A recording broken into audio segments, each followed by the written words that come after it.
Assalamualaikum warahmatullahi wabarakatuh dan selamat pagi teman-teman. Perkenalkan, saya Nazwa Febiwanda berasal dari tim 3 sebagai presentator yang ketiga.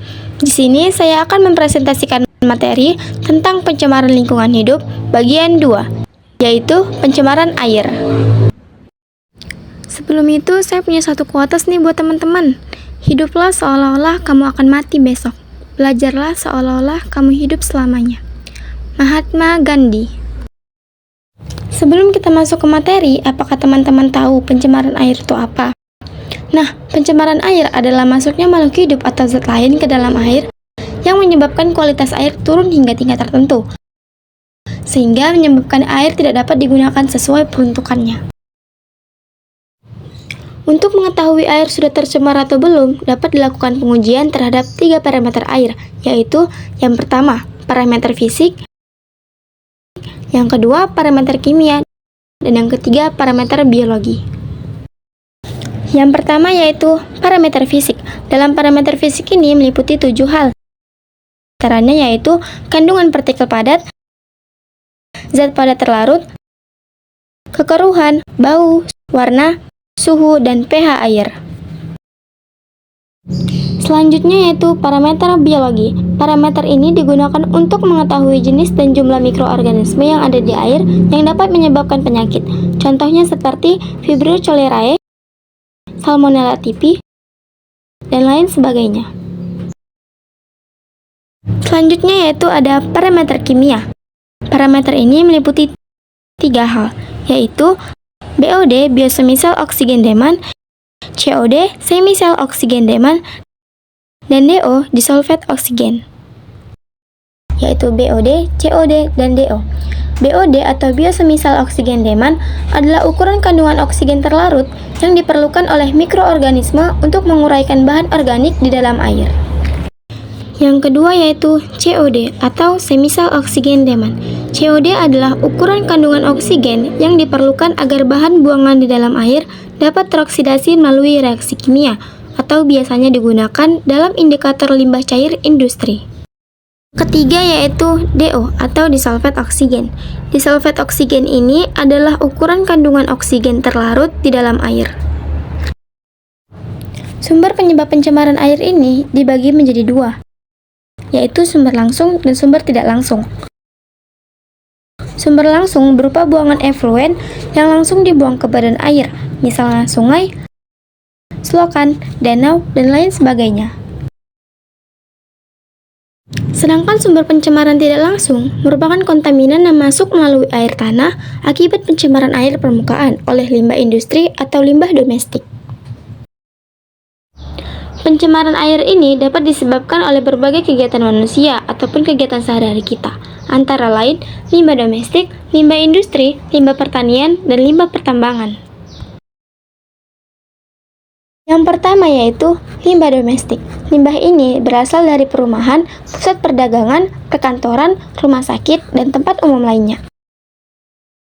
Limbah ini dapat berupa deterjen, sampah organik, tinja hewan, dan tinja manusia. Jika air sudah tercemar dan tidak layak untuk dikonsumsi manusia, karena dapat menimbulkan berbagai penyakit, seperti diare, gatal-gatal pada kulit, dan lain sebagainya.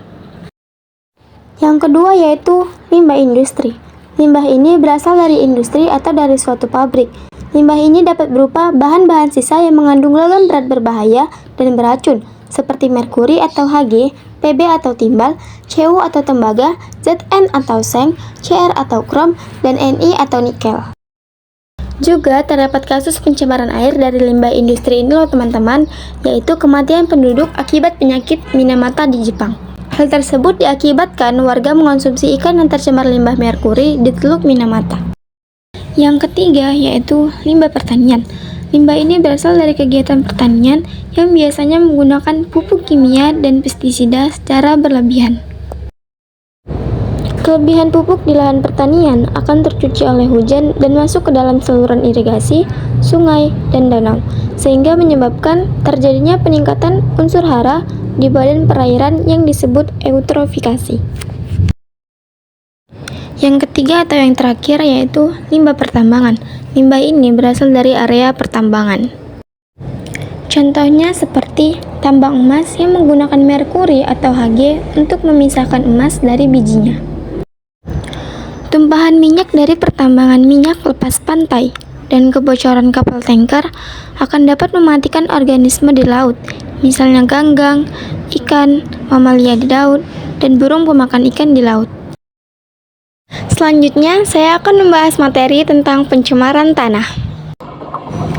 Sebelum kita masuk ke materi, terdapat 6 poin yang ingin kita bahas kali ini. Yang pertama, apa itu pencemaran tanah? Yang kedua, pencemaran tanah secara langsung.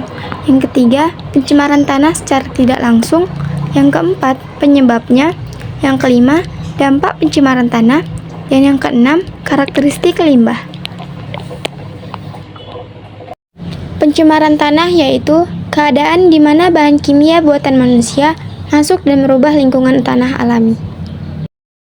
Pencemaran tanah secara langsung terjadi jika zat pencemar langsung mencemari tanah, misalnya dari penggunaan insektisida, fungisida, herbisida, DDT atau dikloro-difenyl trichloroetana, dan pupuk kimiawi secara berlebihan. Pencemaran tanah secara tidak langsung terjadi melalui perantara air dan udara. Pencemaran tanah ini dapat disebabkan oleh limbah yang tidak dapat terurai, misalnya limbah plastik, limbah kaca, limbah styrofoam, dan juga limbah kaleng.